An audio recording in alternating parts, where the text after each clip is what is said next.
All right, ever get that feeling after the holidays? Credit card bills show up and you're like, whoa, where'd all the money Oh, go? oh yeah.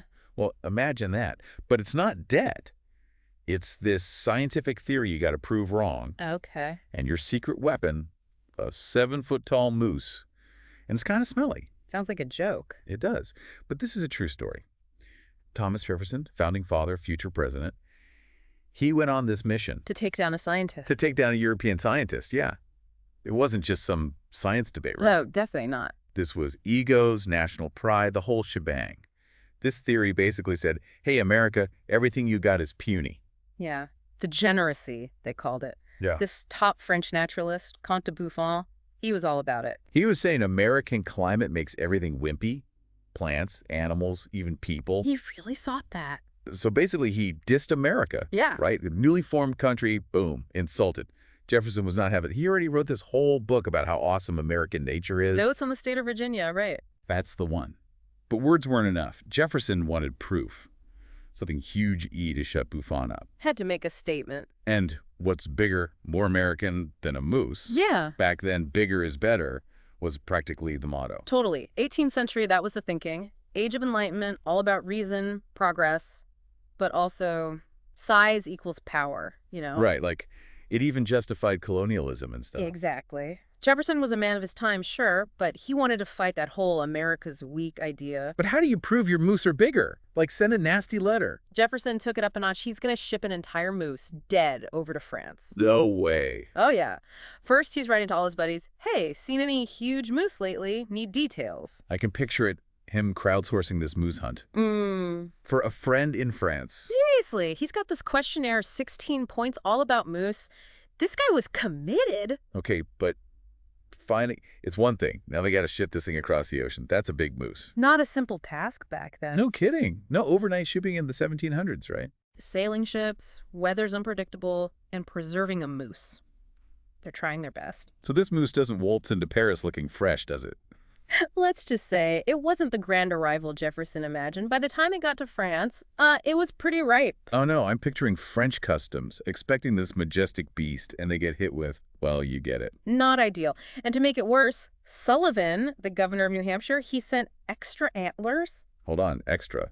Like spare antlers. Not even from the same moose. They were trying to make the shipment look bigger, I guess. So we got a tinky moose, mismatched antlers, and Jefferson determined as ever. What's Buffon think of this gift? Well, here's the twist. Buffon's old at this point.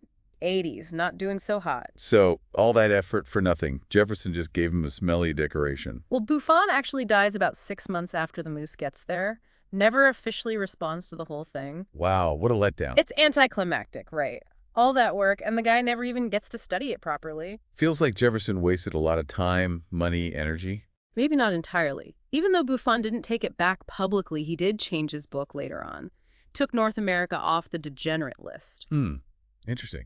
So maybe the moose made him think twice. Maybe. Plus, it shows how limited armchair naturalism was. Buffon never even visited America. He's judging the whole continent from stories and whatever people brought back. Right. Like trying to review a restaurant just from online comments. You miss the atmosphere, the service, the whole experience. Totally. Buffon missed out on American nature firsthand. Its size, the variety, all of it. But you know, Buffon wasn't just some nobody. He was the naturalist of his time. Oh yeah, his book Natural History was a huge deal. Like a scientific bestseller. Thousands of species, all described, illustrated, the whole 9 yards. This degeneracy theory, flawed as it was, came from him trying to make sense of nature.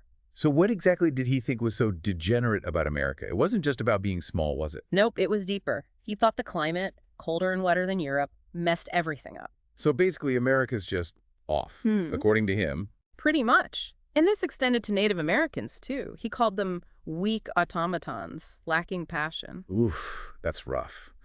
And he was a respected scientist. Well, it shows the biases back then. Europe saw itself as the peak of civilization, and that thinking fueled colonialism. So science isn't always objective. It gets twisted by culture, politics, all that. Definitely. Got to remember that when looking back at old theories and why people believed them. But back to Jefferson and his moose. It seems like he was fighting more than just bad science. You got it. It was about America's reputation, but also getting the science right. Jefferson and other American scientists wanted their work taken seriously. Absolutely. So you have these two big personalities clashing. Jefferson, hands-on, loves America, versus Buffon, the European scholar everyone listens to. It's a story about rivalry, science, and how national identity gets mixed in. It makes you think, too, how we see progress, power, even our place in nature. We talked about the moose, the egos, the science behind it all. But what about the ethics? Buffon's views on Native Americans were pretty messed up. You're right. Gotta acknowledge the harm those ideas caused. Buffon was a product of his time, but his words added to a long history of racism. Science moving forward doesn't always mean morality does, too. True.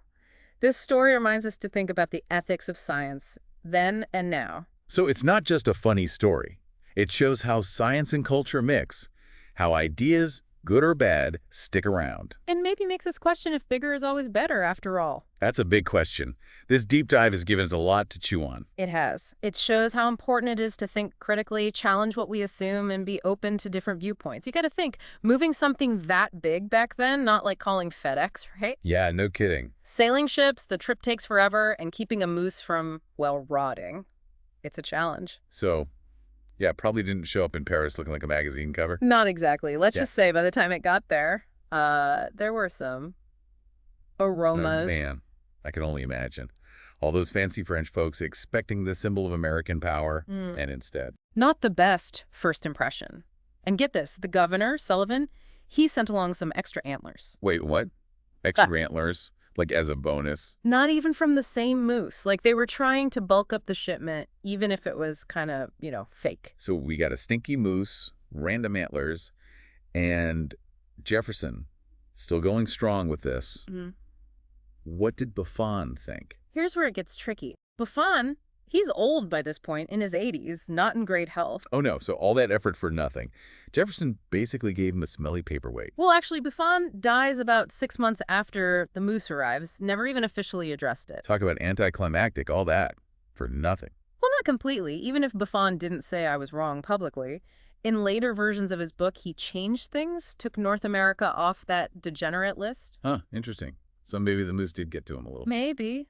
And it shows the problem with just theorizing from afar. Buffon, he never even went to America. Yeah, judging a whole continent from stories and a few souvenirs. Right, like writing a restaurant review based on, I don't know, the takeout menu. You missed the real deal. Exactly. Buffon, he missed the whole experience of American nature, the scale of it, the different kinds of plants and animals. But gotta give Buffon credit. He wasn't some amateur. He was the naturalist of his time. Yeah, his book is a smash hit. Total bestseller. He documented thousands of species, detailed descriptions, drawings, the whole works. This degeneracy thing, flawed as it was, it came from him trying to understand how nature worked. So what exactly did he think was so degenerate about America? It wasn't just things are smaller. Right, it went beyond that. He thought the climate, colder and wetter, that was the culprit. Okay. He believed it weakened everything. Like fundamentally. So America's just inherently worse, Yeah. in his view. Pretty much. And this even applied to Native Americans, sadly. He called them, get this, weak automatons, lacking passion and drive. Wow, that's harsh. And this guy was considered a scientific authority. It shows how much bias there was back then. Europe saw itself as the top dog, and that fed into colonialism big time. Yeah, it's a reminder that science, it doesn't exist in a vacuum. Culture, politics, all that gets mixed in. Absolutely. Got to keep that in mind when we look back at old theories and why people believed them. So, back to Jefferson and his moose.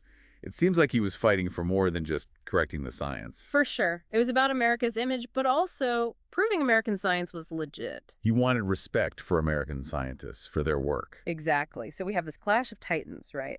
Jefferson, the hands-on patriot, versus Buffon, the established European scholar. A story of rivalry, science, and a bit of national pride sprinkled in. It makes you think, how do we measure progress? What does power really mean? Where do we fit in with nature? Big questions. We covered the moose's journey, the clashing personalities, the science, but we got to talk about the ethics. Yeah. Buffon's views on Native Americans, those were really harmful. You're right. It's important to recognize that those ideas, they had real consequences, added to a long history of racism and oppression, even if Buffon himself might just been a product of his time. It's a reminder that scientific progress doesn't always equal moral progress. Got to be careful about that. Definitely.